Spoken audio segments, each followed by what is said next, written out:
Boa noite, turma. Como é que tá? Tudo bom? Bom, hoje a gente vai dar continuidade aqui, turma, a ensaio dos materiais aplicados à resistência dos materiais, ok? Nosso objetivo é conhecer um pouquinho do ensaio de tração, tá?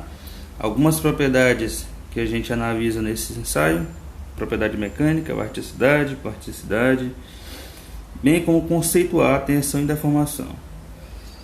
E aí a gente vai conhecer um pouquinho do diagrama tensão-deformação e a gente vai partir para exercício, porque ficar só nessa teoria também a gente acaba não fixando as coisas direito, né?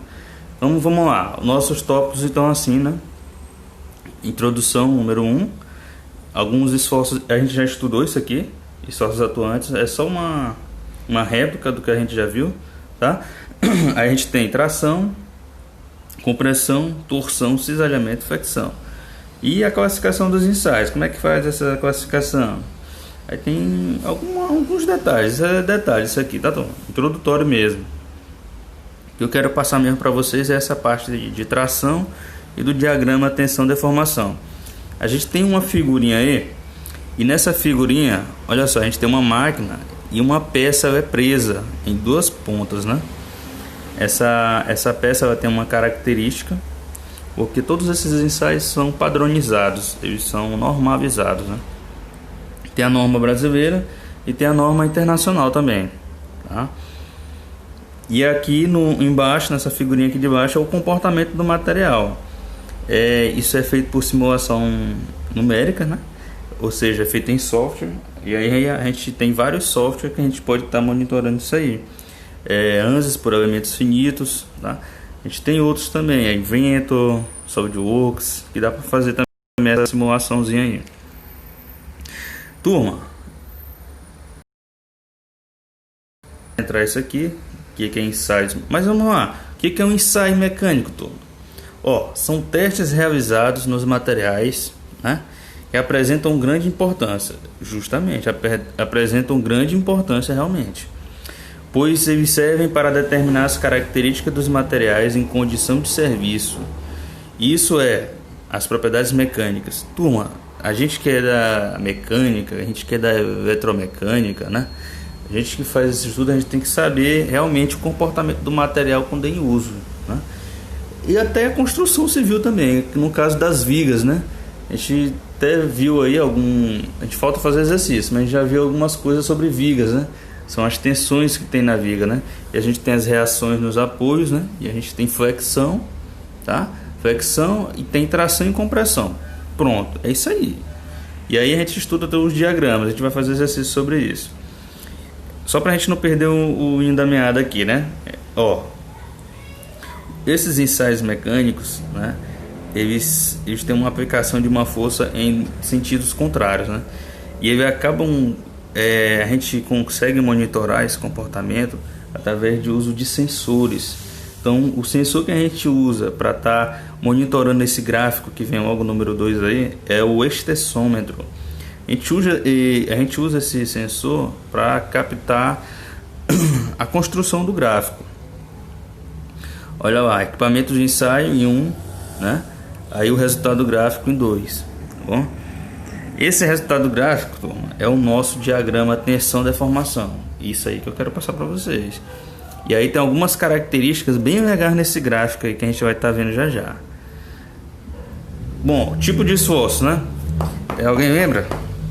Tem tração, compressão. O que vem agora? Eita, turma. E aí, turma? Flexão, torção, né? Cisalhamento, né? Tem mais? Tem mais. Flambagem, né? A gente não falou de flambagem aqui.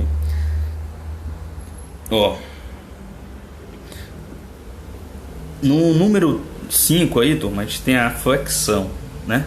Isso aí é o que a gente vai mais estudar mesmo agora, é isso aí, viu? A gente vai começar a fazer alguns exercícios. Tenho duas setas para cima, ali são as nossas reações, né? Reações de apoio.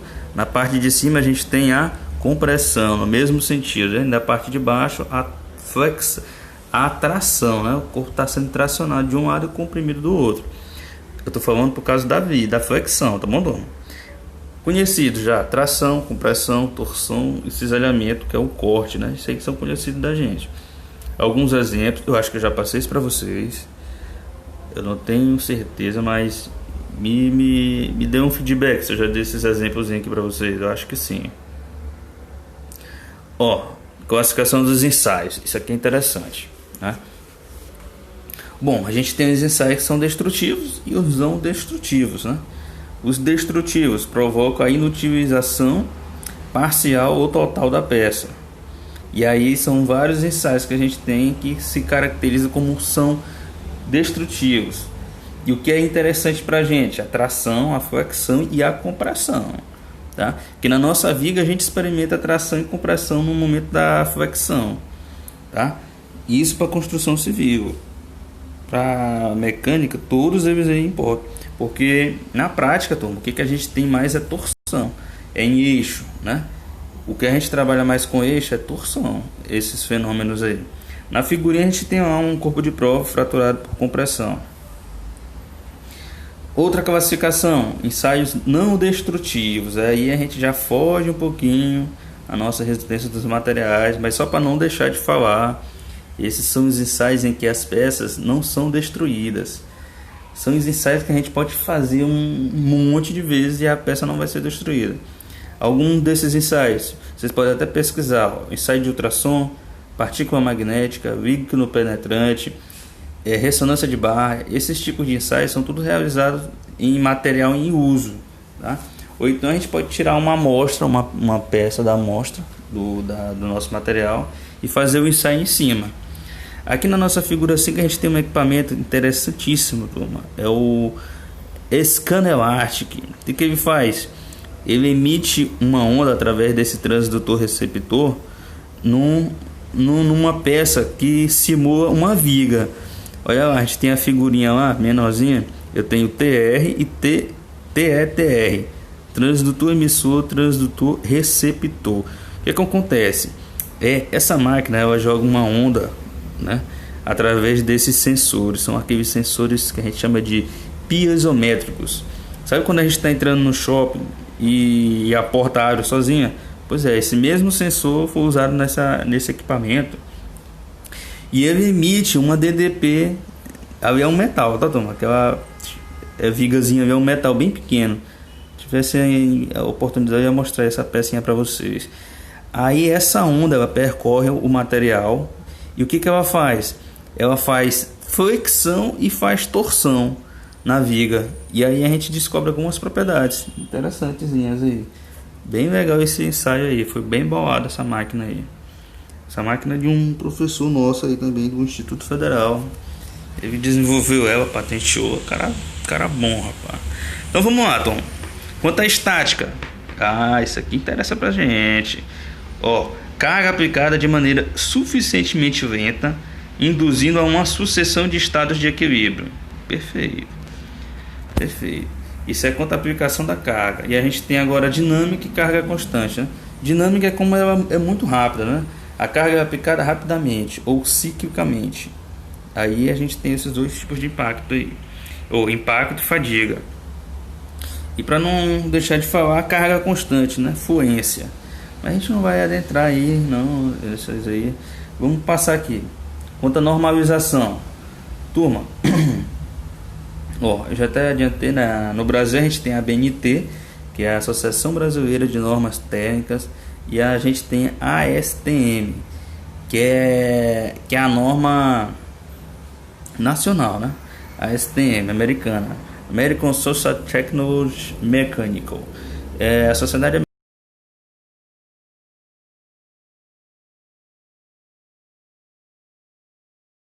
americana. Então tem Brasil, tem Estados Unidos, né? América, Europa, né? Tem África, Ásia. Então cada continente desses, seus países, a gente tem uma norma para a região. Isso não quer dizer que são normas diferentes, tá? Ó, a gente tem a DIN na Alemanha, tem a AFNOR na França, tá? A ASME, que é outra da automotiva lá dos Estados Unidos. E todas elas estão embasadas no SI, que é o Sistema Internacional. Então, turma, para que a gente tenha uma comunicação, né, em todo o planeta, né? Que a gente fala a mesma linguagem. Então as normas elas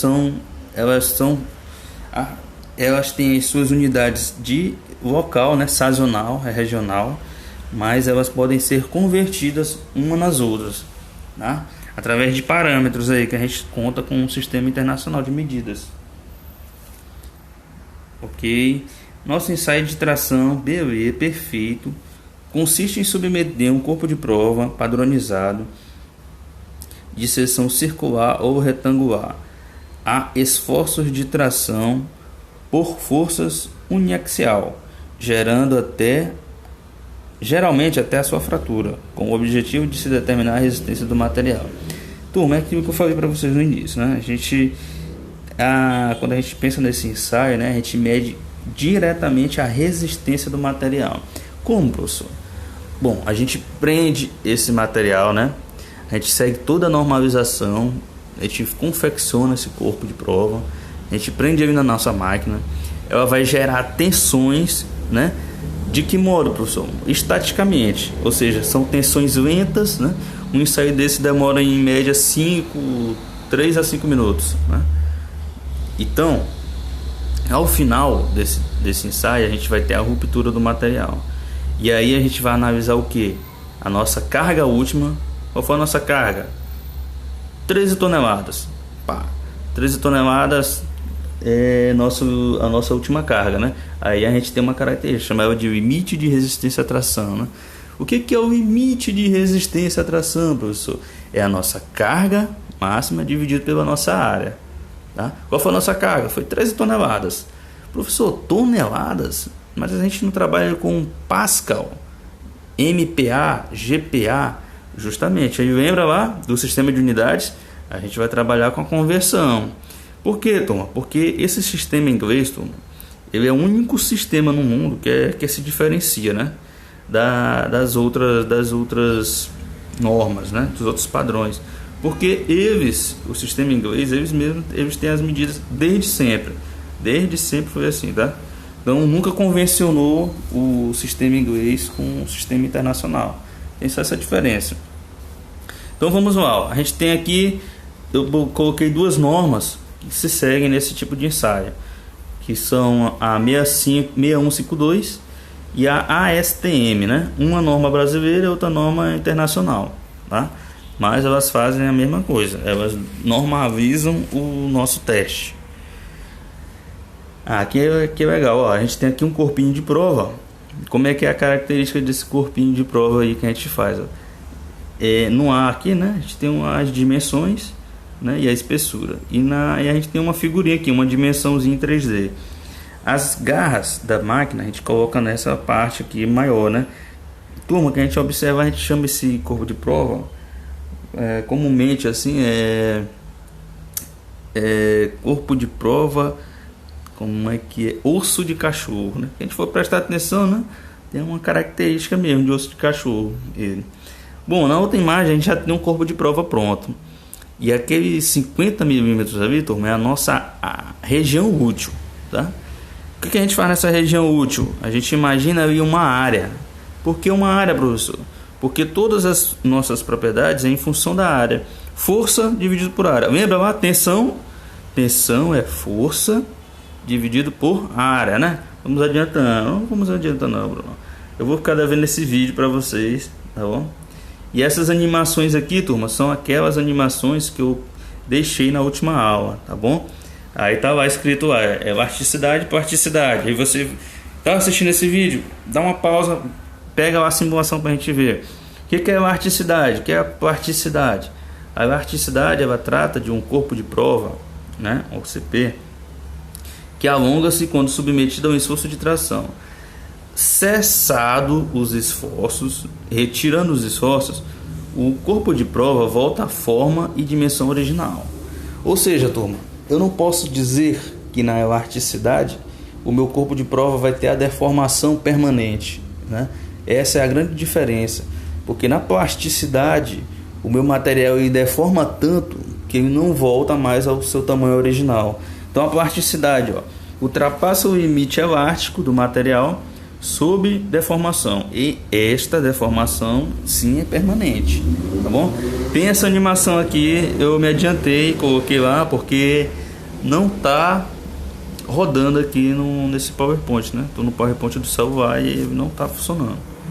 Mas vamos dar uma pausa aí, dar uma olhada lá, só pra gente fixar isso aqui, ó, artisticidade e plasticidade, ok? Outra coisa, ok. Por que eu falei lá da área útil do corpo de prova? Tá aqui, ó, tensão aplicada na peça, a relação, né? A nossa tensão é esse sigmazinho, essa letra grega, tá? É igual a F, que é a nossa força. Qual é a nossa força? A nossa carga última lá na hora do ensaio, a máquina informa pra gente.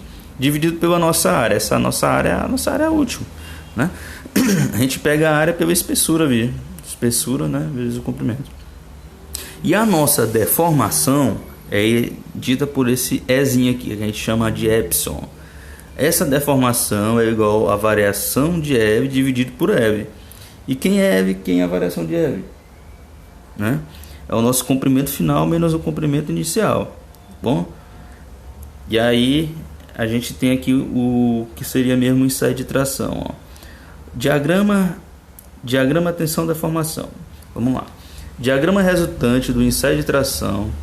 Neste ensaio, traciona-se um corpo de prova cilíndrico até que sofra fratura em uma máquina de tração com velocidade constante. Opa, beleza. Perfeito. Figura 7. Corpo de prova na máquina de ensaio. Tá ali, número 1, né? Então, a gente tem a máquina de ensaio, né? E o corpinho de prova já está lá posicionado preso. Essa máquina, a gente chama ela de máquina universal de ensaio, tá? Nessa máquina eu posso fazer vários ensaios, desde o ensaio de tração, ensaio de compressão, ensaio de flexão, desde que a gente possa estar adaptando, né? Aí na figura 2 a gente tem uma simulação das tensões que acontecem nesse corpo de prova. À medida que o corpo for sendo tracionado, a gente chama puxar. Tem essa mania de falar, puxando, tá puxando, né? Mas quando tá puxando, a gente está tracionando, tá? Quando a gente está empurrando, a gente está comprimindo, tá? Então não vamos criar problema com isso. Mas olha só, lá na figura 2, tá? O que a gente tem? Um corpo de prova. Então, o que a gente pode concluir disso aí? Que a tensão ela é uniformemente distribuída no início, tá? E em um certo ponto essa tensão ela se concentra, tá? Essa tensão ela se concentra em um ponto, que é aquele ponto vermelho ali, ó, tá? Então aquele ali é o concentrador de tensões. E aí no gráfico a gente define esse momento que acontece isso daí, ó. Olha só. Vamos lá. Eu tenho o eixo Y e tenho o eixo X, tá? No eixo X eu tenho a minha deformação, o nosso epsilonzinho lá, o E. E no eixo das ordenadas a gente tem o sigma, ou tensão, né? Medida em MPa.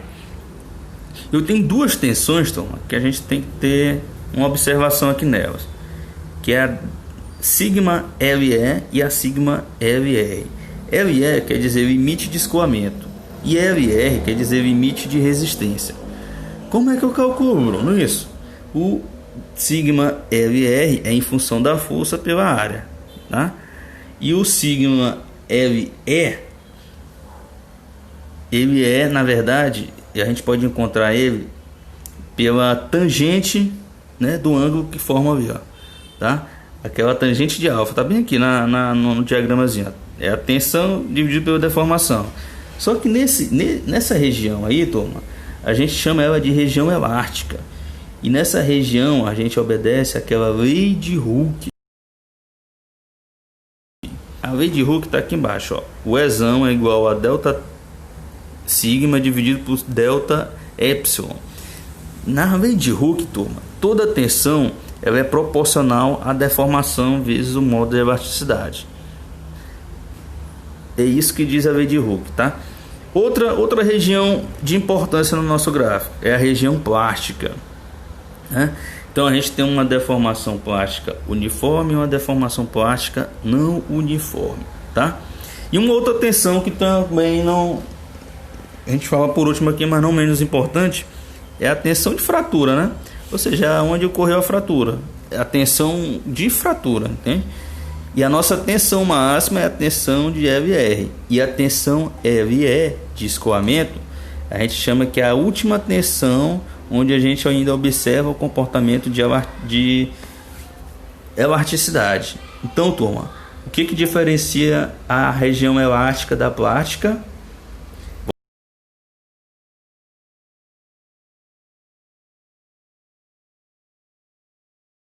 Volta a ter a sua dimensão original.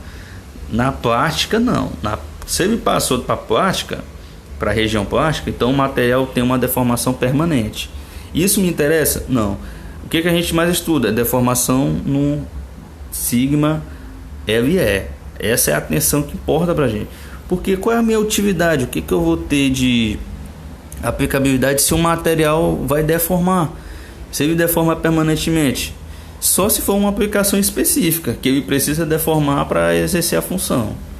Porque senão, para resistência, não, a gente se preocupa só com a tensão limite de escoamento, tá? E aqui embaixo a gente tem aqui as referências, tá? Tensão limite de resistência, tensão limite de escoamento. Uma dica que eu dou para vocês faz uma réplica desse diagrama, tá? Copia ele, bota todos os seus termos aqui, que é para a gente estar tirando dúvida. Não, isso aí não é difícil não é difícil de forma... É bom a gente se acostumar com esses gráficos assim, a gente olha, vê as referências, tá? Ó, uma outra característica aqui, ó, tá? É o mesmo gráfico, viu? Mas aqui tá mais especificado. Faça o seguinte, me faça uma cópia desse gráfico bem aqui, tá? Cada um faz uma cópia, que é pra gente fixar esses conceitos. Região de comportamento elástico, região de comportamento plástico, tá bom? Agora, turma, cada material ela tem as suas características, né? Ó, olha só o comportamento do aço na figura 9, né? O comportamento padrão. Mas olha só o comportamento da borracha, tá? E aí tem uma diferença. Porque a borracha, o que aconteceu com a borracha e com o metal? O metal, ele experimentou uma deformação elástica maior, tá? E a borracha não, a borracha ela tem um escoamento maior, tá? E ela não apresenta esse comportamento de plasticidade, tá bom? A borracha, o polímero, tem umas características bem interessantes. Outros, diagrama tensão deformação para o polímero, tá aqui, ó. Mesmo comportamento da borracha, esse aqui de baixo, altamente elástico. Aí a gente tem um plástico, tem um frágil.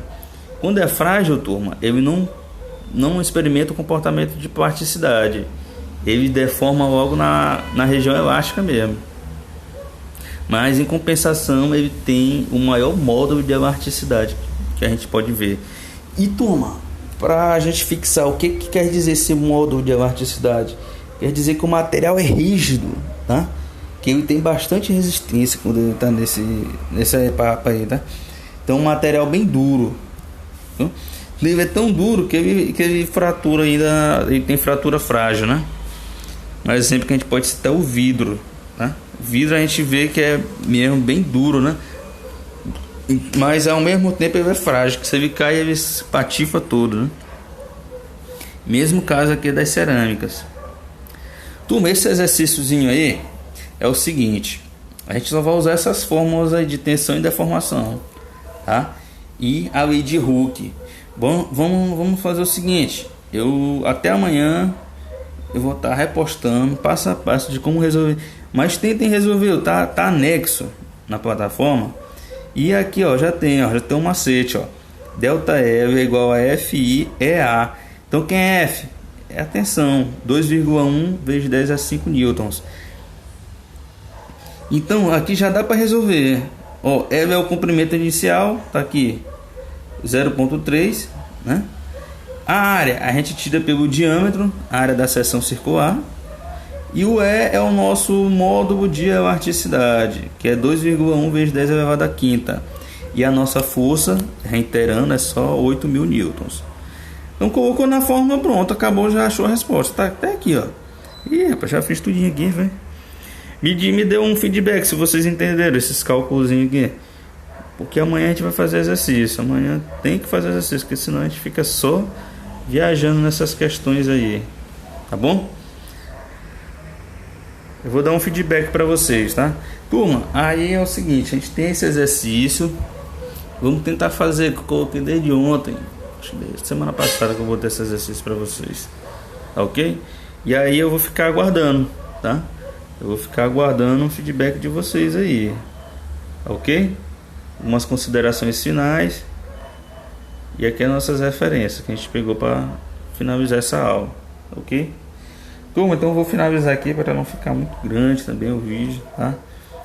E aí a gente vai se falando. Amanhã a gente vai fazer exercício. É o jeito, tem que fazer exercício, turma. Abraço.